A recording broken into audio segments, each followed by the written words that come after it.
The observation deck hummed with the low thrum of the Concordia's engines, a sound that had become as familiar to Rhea Kalin as her own heartbeat. She sat cross-legged on the cold metal floor, her standard-issue ration pack resting in her lap, beige rectangular, and about as appetizing as recycled air. But after 3 months aboard the diplomatic vessel, she'd learned that complaining about food was a luxury reserved for planets with actual ecosystems. Across the deck, pressed against the reinforced viewport, stood Torvik. The young Krith was barely past his adolescence by his species standards, his orange-striped fur still carrying the softer texture of youth. His ears large and expressive swiveled constantly, tracking every sound on the ship with the nervous energy of someone who didn't quite belong. Which, Rhea supposed, he didn't, not really. The Krith delegation had brought him along as a cultural observer, but Rhea had seen enough diplomatic missions to recognize a charity case when she saw one. Torvik was an orphan from one of the contested border worlds, given this opportunity as a gesture of goodwill between species. Noble, certainly, but nobility didn't fill an empty stomach. She'd noticed it 3 days ago, the way Torvik's amber eyes lingered on the mess hall when the crew ate, how he always arrived late to meals when only scraps remained. The Krith had pride, fierce and unyielding, woven into their very DNA. Torvik would starve before he'd admit he was going hungry. Rhea understood pride. Humanity had nearly destroyed itself because of it, back before the contact wars taught them the difference between strength and stubbornness. "Beautiful, isn't it?" Rhea called out, her voice echoing slightly in the sparse chamber. Torvik's ears flicked back, startled. He turned, his digitigrade legs adjusting his stance with natural grace. "The nebula?" "Yes, we don't have colors like this near my Near the settlements." Rhea caught the hesitation. Near my home had died on his tongue, replaced by the more neutral term. She cracked open her ration pack, the seal hissing as processed air escaped. Inside, the usual suspects: protein bar, nutrient paste, dehydrated fruit, and a small square of something that was technically chocolate. "Come sit," she said, patting the floor beside her. "Eating alone is depressing, and I've already been depressed enough for one lifetime." Torvik approached slowly, his tail long and thick swaying for balance. "I should not intrude on your mealtime. You're not intruding." "I'm inviting." Rhea pulled out the protein bar, examining it with exaggerated scrutiny. "Besides, someone needs to witness me eat this thing. I'm pretty sure it's the same bar I ate 3 weeks ago. I think they just recycle them through the fabricators." A small sound escaped Torvik, almost a laugh, but caught and suppressed. He sat down, maintaining a respectful distance, and Rhea noticed how his claws clicked against the deck plating. His eyes, though fixed on the viewport, kept darting toward her ration pack. There it was, the telltale sign. The hunger that transcended species, that universal desperation that pride tried so hard to mask. Rhea had grown up in the Detroit arcology after the flooding. She remembered what it felt like to be hungry, to be the kid who showed up at school functions hoping there'd be leftover food. She remembered the shame, hot and acidic, when a teacher had publicly offered her their lunch. The humiliation had stung worse than the hunger.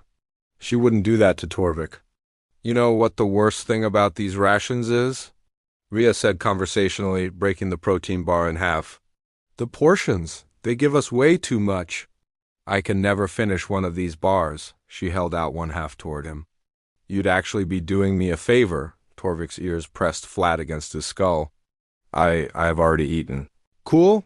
Then we're both full, and we can both not finish our food together." Rhea kept her hand extended, her expression neutral, almost bored. "Seriously, take it.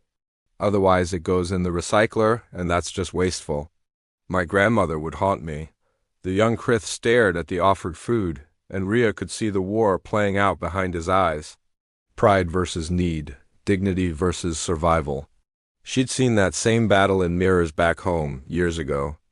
"My people," Torvik began, his voice barely above a whisper, "we do not accept charity." "Good thing this isn't charity," Rhea replied, still holding the bar steady. "It's efficiency. Food waste is a violation of ship protocols." "You wouldn't want me to get written up, would you?" Torvik's whiskers twitched the Krith equivalent of a skeptical eyebrow raise. But slowly, carefully, his clawed hand reached out and took the offered half. His fingers trembled slightly. "Thank you," he said, the words carrying weight that transcended language. Rhea nodded, already working on opening the fruit packet. You know, these dried apple slices are actually worse than the protein bars. She pulled out a few pieces, then pushed the rest toward Torvik. Texture's all wrong. Makes my teeth hurt. This time, Torvik didn't protest. He accepted the offering, and together they ate in companionable silence, watching the nebula paint the void in shades of purple and gold. Why? Torvik finally asked. Why do you do this? Rhea considered the question, taking a bite of the chocolate square before splitting it and handing him the other half. Because someone did it for me once. Back home, before I joined the service, I was hungry and scared and too proud to ask for help. She smiled, but it carried old pain. A neighbor, Mrs. Chun, she used to make too much food, every day. Mistakes, she called them. She'd bring over these huge plates of dumplings, rice, vegetables, always saying she'd made too much, couldn't possibly eat it all. Would I help her out so it didn't go to waste? And did you help her? Every single time. For 2 years, Rhea looked at the young Krith directly.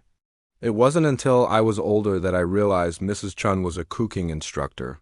She didn't make mistakes. She made mercy look like accident. Torvik's ears lifted slightly, understanding dawning in his amber eyes. That's what humans learned, Rhea continued, gazing back at the nebula. After everything we survived, the wars, the climate collapse, the first contact disasters, we learned that pride is worthless if it makes you forget compassion.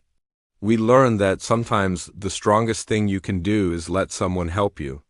And the kindest thing you can do is make that help feel like something else entirely. She gathered up her empty ration wrappers, then stood and stretched. Tomorrow, same time, I'll probably have another ration I can't finish.